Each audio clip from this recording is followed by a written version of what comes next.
বিবাহ নাকি ব্যবসা? বেঙ্গালুরুর ইঞ্জিনিয়ার অতুল সুভাষের আত্মহত্যার ঘটনায় জোর চর্চা দেশ জুড়ে। এরই মাঝে সামনে এসেছে অতুলের স্ত্রীর করা অভিযোগের বিশদ বিবরণ। 2022 সালের এপ্রিল মাসেই উত্তরপ্রদেশের জৌনপুরে পুলিশ অভিযোগ দায়ের করেছিলেন অতুলের স্ত্রী নিকিতা সিংহানিয়া। সেখানে নিকিতা অভিযোগ করেছিলেন পঞ্চে তাকে হেনস্থা করতেন অতুল। সেই অভিযোগে নাম ছিল অতুলের ভাই বাবা মায়ের। এছাড়াও সেই অভিযোগে আইপিসির বেশ কয়েকটি ধারায় মামলাও হয়েছিল অতুলের বিরুদ্ধে। সেই অভিযোগপত্রেই নিকিতা অভিযোগ করেছিলেন অতুল মদ্যপান করে তাঁর সঙ্গে জানোয়ারের মতো আচরণ করত এবং 10 লাখ টাকা পঞ্চে নাকি মারধর করত। এমনকি স্ত্রীর অ্যাকাউন্ট থেকে নাকি পুরো বেতন নিজের অ্যাকাউন্টে ট্রান্সফার করে নিতেন অতুল। তবে নিজের 24 পাতা সুইসাইড নোটে এই অভিযোগের জবাব দিয়ে গিয়েছেন অতুল। স্ত্রীর করা অভিযোগের জবাবে অতুল বলেন, আমার স্ত্রীর কথাতেই আমি বছরে 40 লাখ টাকা উপার্জন করতাম। সেটা 2021 সালে, যখন আমার স্ত্রী আমাকে ছেড়ে চলে যায়। আর এরপরে আমি বছরে 80 লাখ টাকা উপার্জন করছিলাম। আর তার পরিবারের দাবি আমি মাত্র 10 লাখ টাকা পণ চাইছিলাম। এটা হাস্যকর।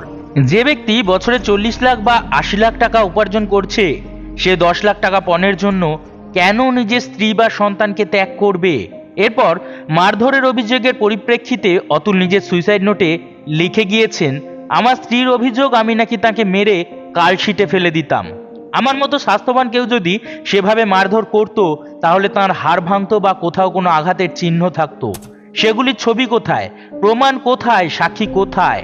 এদিকে নিজের অভিযোগে অতুলের স্ত্রী নিকিতা অভিযোগ করেছিলেন স্বামী 10 লাখ টাকা পণ চাওয়ায় তার বাবা চাপে পড়েছিলেন এবং হার্ট অ্যাটাকে মারা যান 2019 সালের 17 আগস্ট।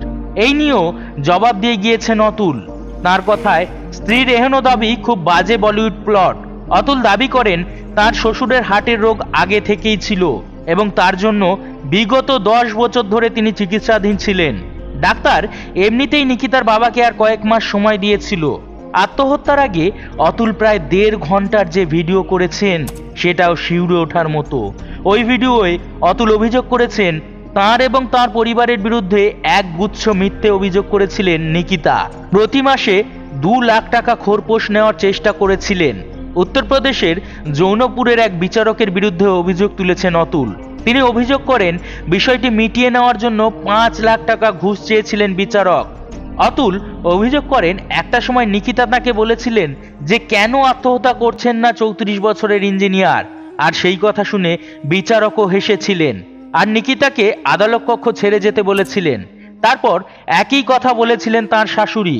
পরবর্তীতে যখন শাশুড়িকে প্রশ্ন করেছিলেন যে তিনি আত্মহত্যা করলে খোরপোশ কে দেবেন, টাকা কে মেটাবেন, তখন শাশুড়ি বলেছিলেন যে অতুলের পরিবারের থেকে টাকা আদায় করবেন আর তাদের আদালতে চক্কর কাটিয়ে ছাড়বেন। আত্মহত্যায় প্ররোচনা দেওয়ার অভিযোগে গত 15 ডিসেম্বর পুলিশের হাতে গ্রেপ্তার হন অতুল সুভাষের স্ত্রী। একই সঙ্গে মৃত যুবকের শাশুড়ি ও শালককেও গ্রেপ্তার করা হয়েছে।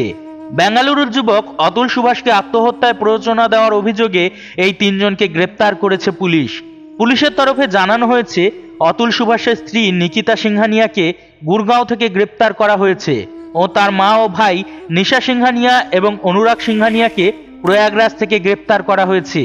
জানা গিয়েছে বেঙ্গালুরু পুলিশ উত্তরপ্রদেশ পুলিশের সাহায্য নিয়ে এই 2 অভিযুক্তকে পাকড়াও করেছে। পুলিশ সূত্রের খবর, অভিযুক্তদের আদালতে হাজির করে বিচার বিভাগীয় হেফাজতে পাঠানো হয়েছে।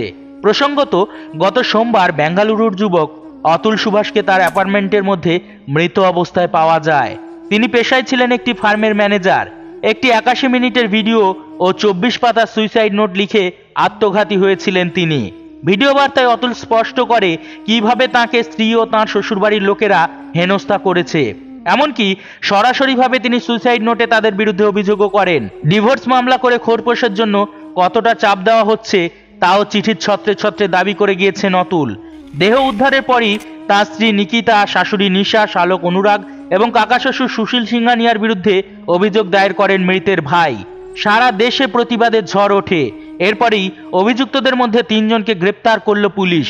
অতুল প্রসাদের মৃত্যু যাদের কারণে হয়েছে, সেই সব দোষীদের দ্রুত শাস্তি হোক, এমনটাই চাইছেন দেশবাসী, চাইছি আমরাও। ধন্যবাদ এতক্ষণ আমাদের সাথে থাকার জন্য। আমাদের ভিডিওগুলি যদি আপনাদের ভালো লাগে তবে অবশ্যই আমাদের পাশে থাকবেন।